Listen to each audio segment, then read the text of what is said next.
नमस्कार, मैं रितेश कश्यप, राष्ट्र समर्पण न्यूज़ से।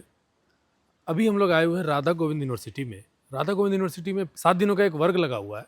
यह वर्ग है राष्ट्रीय स्वयंसेवक संघ के द्वारा आयोजित है और यहाँ पर कई सारे शिक्षार्थी आए हुए हैं, व्यावसायिक वर्ग से आए हुए हैं और विद्यार्थी वर्ग से भी आए हुए हैं। पूरे प्रांत का वर्ग है। कई बच्चे भी हैं, विद्यार्थी भी हैं, व्यवसायी भी हैं, अलग अलग प्रकार के लोग हैं जो यहाँ प्रशिक्षण प्राप्त कर रहे हैं। आज 19 फरवरी को शिवाजी महाराज, छत्रपति शिवाजी महाराज की जयंती थी और इसी जयंती के अवसर पर भारत माता का पूजन का कार्यक्रम भी आयोजित किया गया।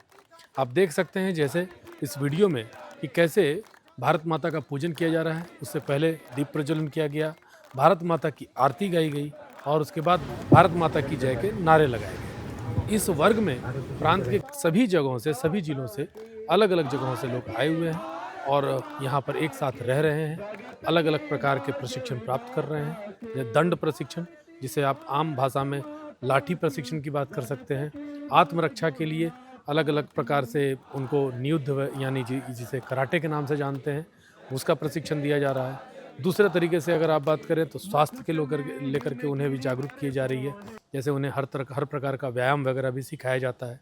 तो ये पूरा वर्ग जो है 7 दिनों का चलता है और उन्हें ये बताया जाता है कुल मिलाकर के संघ के द्वारा। संघ का मानना है कि इस तरीके से समाज को समरस बनाने का एक अद्भुत तरीका है वर्ग करना, और वर्ग के माध्यम से ही ये समाज को जागरूक करते हैं और राष्ट्र हित की बातें इसमें बताते हैं। 7 दिन का ये वर्ग है, 15 तारीख से शुरू हुआ था और बताया जा रहा है कि 23 तारीख को ये समाप्त हो जाएगा। अंतिम दिन भी हम आपको ये पूरा वर्ग का जो लोगों का अनुभव कैसा रहा वो भी हम आपको दिखाने का प्रयास करेंगे। अभी तक के लिए इतना ही। नमस्कार।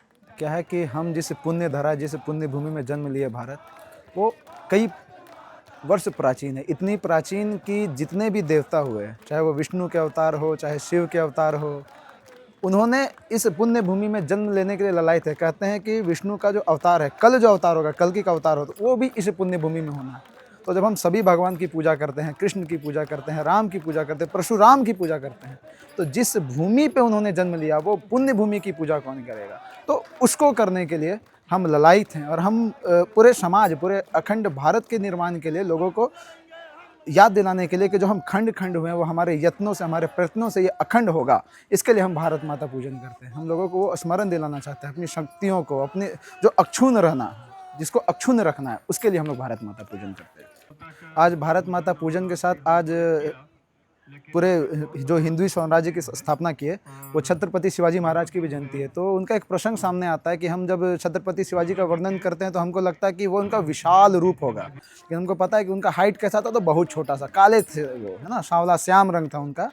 तो क्या होता है कि वो युद्ध पे जाते हैं उनके सेनापति लोग, तो वहाँ से एक मुगल जो राजकुमारी है उसको लेकर के आते हैं और सोचते हैं कि जब शिवाजी महाराज के सामने उसको पेश करेंगे तो शिवाजी उनका प्रसन्नता होगी, उनकी प्रशंसा करेंगे। लेकिन जब वो उस लड़की को पेश करते हैं तो शिवाजी महाराज रोने लगते हैं और कहते हैं, काश तू मेरी माता होती, हे देवी, काश तू मेरी माता होती तो मैं भी तेरे जैसा कितना गोरा, कितना अच्छा होता। तो हमको पता चलता है कि जो उनकी लड़ाई थी वो किसी धर्म के लिए नहीं था, उनका जो विज़न था वो किसी समाज के लिए नहीं था, मतलब अखंड भारत के लिए था कि हम सभी समाजों को लेकर के चले और जो अन्याय है उस पर न्याय की स्थापना करे। जो हमारा ध्वज है, धर्म ध्वज है, भगवत ध्वज है, वो किसी धर्म के खिलाफ नहीं है। एक बहुत बड़ा हम लोग का चित्रण है, बहुत बड़ा हम लोग का वर्णन है कि हम सबको लेकर के चलना चाहते हैं। कृण्वन्तो विश्व मार्यम का जो संदेश है वो देना चाहते हैं। अनेकों पंथ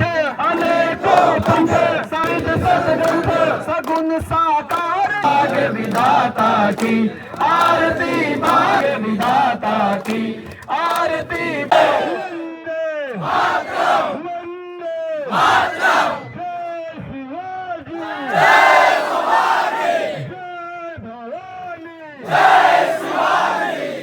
ओम नमः पार्वती पते।